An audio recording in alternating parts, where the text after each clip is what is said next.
Дорогие друзья, я приветствую вас из солнечной Испании. Есть новость, которая заставила меня выйти в эфир вне расписания.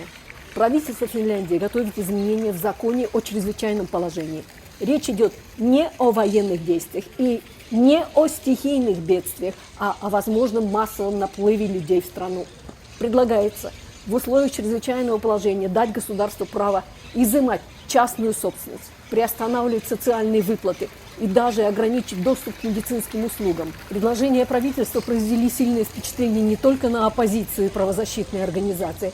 Даже МВД Финляндии считает такие меры чрезмерными и несоразмерными. Пожалуйста, проходите, присаживайтесь, устраивайтесь поудобнее. Расскажу все подробно. Какие именно полномочия предлагается закрепить в законе и какие возражения вызывает эта инициатива. Эй, сатана! Проект реформы закона о чрезвычайном положении предоставляет органам власти широкие полномочия вмешиваться в частную собственность и социальные права граждан в условиях чрезвычайных обстоятельств. Похожее положение уже содержится в действующем законодательстве. МВД Финляндии считает, что эти полномочия являются чрезмерными в ситуациях, связанных с массовым наплывом людей в страну и несоразмерно затрагивают основные права граждан. Согласно проекту, власти смогут изымать жилые помещения, пригодные для совместного размещения более 30 человек, обязывать транспортные компании выполнять перевозки, а также прекращать выплату пособий сроком до 3 месяцев. Цель комплексной реформы закона о чрезвычайном положении – актуализировать полномочия органов власти для подготовки к кризисным ситуациям. Правительство планирует внести законопроект в парламент в августе этого года. По мнению МВД, органам власти предлагаются чрезмерно широкие полномочия по вмешательству в частную собственность, социальные выплаты и даже медицинские услуги граждан в условиях чрезвычайного положения.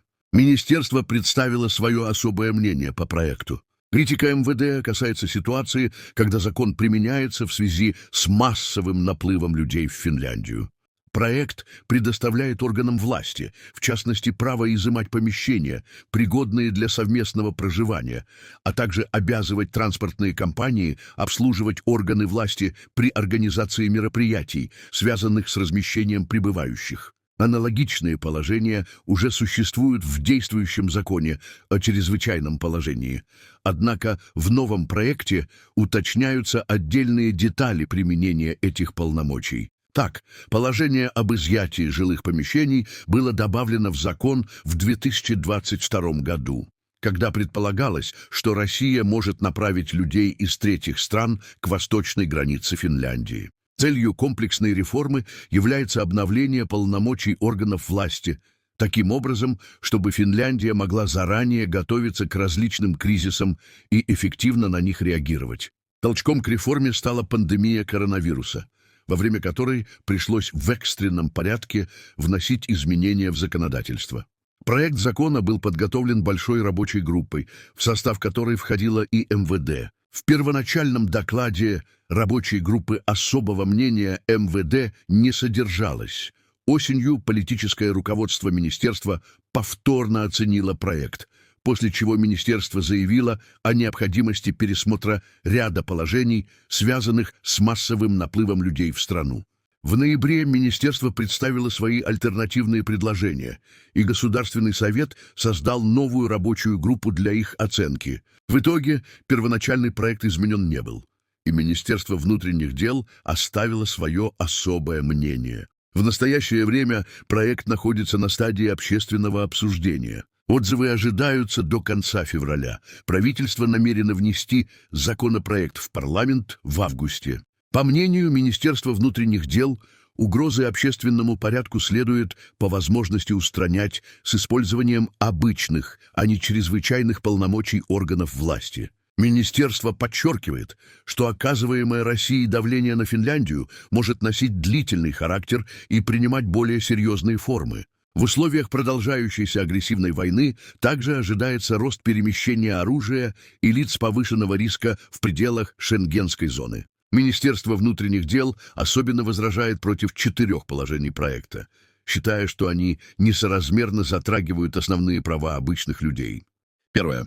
Изъятие помещений, пригодных для совместного проживания. Согласно проекту, миграционная служба МИГРИ может в условиях чрезвычайного положения обязать собственника или законного владельца передать в распоряжение ведомства помещение, пригодное для совместного проживания не менее 30 человек. Это требование не распространяется на постоянное жилье. Если только часть здания используется для проживания, остальная часть может быть изъята в распоряжение органов власти. МВД предлагает полностью исключить этот пункт.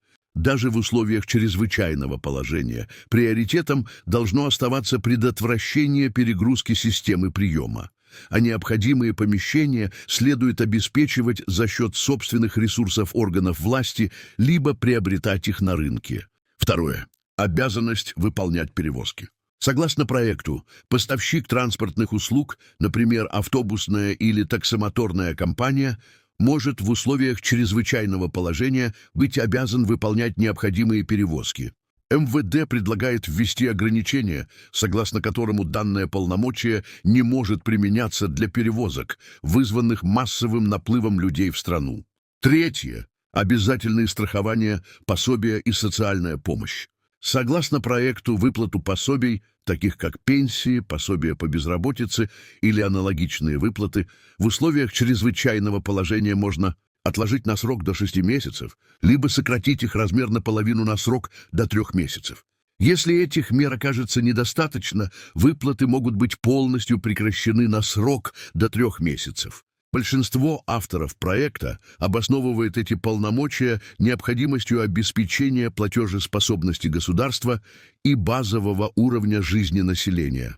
МВД предлагает ограничить применение этих мер и исключить их использование для управления ситуациями, связанными с массовым наплывом людей в страну. По мнению министерства, ухудшение материального положения граждан в таких условиях не является соразмерной мерой. Четвертое.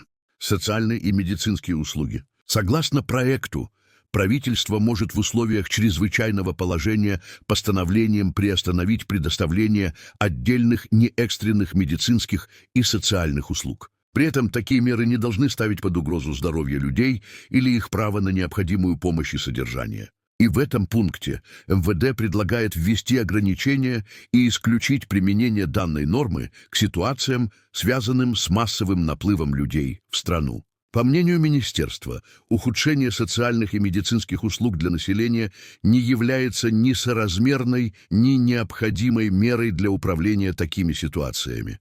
Ei tämä voi jatkua. Ensin sähkön hinta, nyt ne aikovat viedä meidän kodit hätätilassa. Ja eläkkeet. Miten ne kuvittelee, että me selvitään ilman niitä? Kaikki uhraukset kansan piikkiin. Koti ei ole valtion! Koti ei ole valtion! Eläke on lupaus! Eläke on lupaus! Me emme luovuta!